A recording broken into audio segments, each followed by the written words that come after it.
Bonjour, aujourd'hui nous sommes à la causerie en compagnie de la créatrice du lieu qui va se présenter. Bonjour, je suis Clotilde et donc comme vient de le signifier Annie, je suis donc la fondatrice de la causerie. Pouvez-vous nous parler de votre parcours? Alors au départ, j'ai une formation d'éducatrice spécialisée où j'ai eu l'occasion de rencontrer le monde du théâtre. Et à la suite de ça, je me suis inscrite au conservatoire de théâtre, j'ai monté une troupe et j'ai commencé à jouer dans des spectacles. Et un jour vous avez décidé de monter votre propre maison. Oui, en fait, il y a une dizaine d'années, avec toutes les expériences que j'ai pu avoir au travers du théâtre, du monde éducatif et de la psychologie aussi, puisque entre-temps, je me suis formée en art-thérapie. Du coup, j'ai eu l'idée de monter un lieu qui pouvait réunir tout ça. Quelles sont les activités de la causerie? La causerie, c'est avant tout un lieu où les gens se rencontrent et ont l'occasion de s'exprimer avec tous les arts.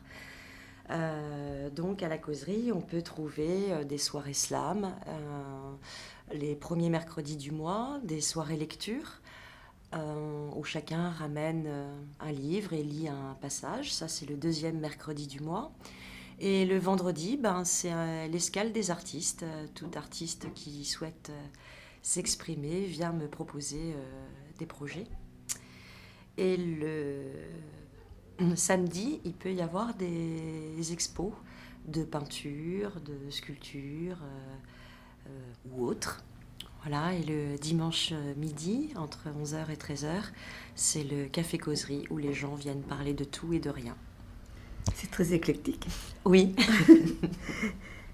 Et votre dernière activité avant de partir en vacances cette année, c'était quoi? Alors, à la suite du slam, on n'avait pas envie de se quitter, donc on a eu l'idée de construire une fanfare. Donc on s'est réunis mi-juillet à la causerie, on a chanté On ira tous au paradis ensemble, et ensuite nous sommes allés au bout du monde faire un pique-nique musical géant euh, dans lequel nous avons chanté notre chanson. Allez-vous continuer avec la fanfare? En tout cas, les causeurs ont demandé à ce que ce soit renouvelé l'année prochaine. Tout à l'heure, vous disiez que vous étiez très intéressé par le théâtre. Vous n'en faites pas à la causerie?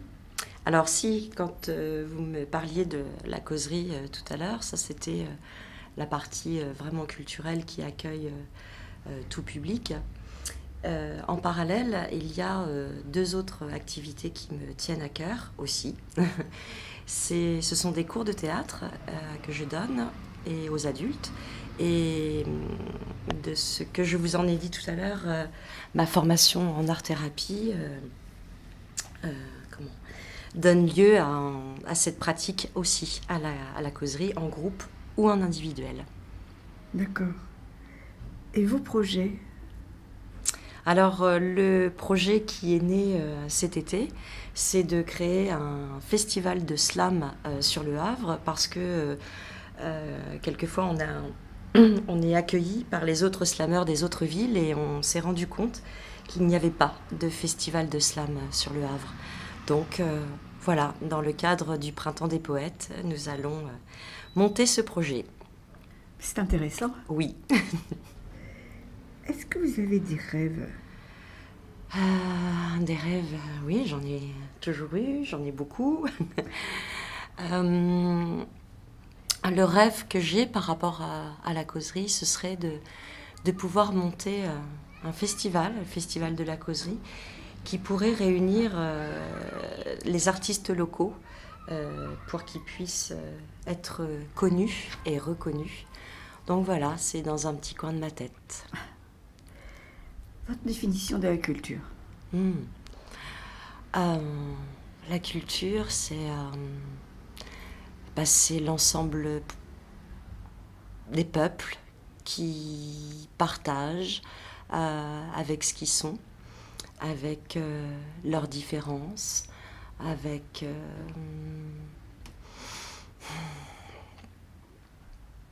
ouais, c'est avant tout un partage, le partage de ce qu'on est. Voilà. Pouvez-vous nous donner vos adresses? Alors, l'adresse de la causerie, c'est 26 rue Voltaire, au Havre. Ça se situe à côté de l'hôtel des Gens de Mer, place des Halles. Un site Facebook? Oui, depuis peu, parce que l'informatique n'est pas forcément mon fort. Donc, c'est la page La Causerie Le Havre. Un numéro de téléphone? 06 61 44 78 75. Une adresse mail peut-être? Ça, voilà, le Facebook suffira. Avez-vous autre chose à ajouter? Bienvenue aux futurs causeurs pour avoir de nouveaux partages ensemble. Je vous remercie. Merci. Bonne journée.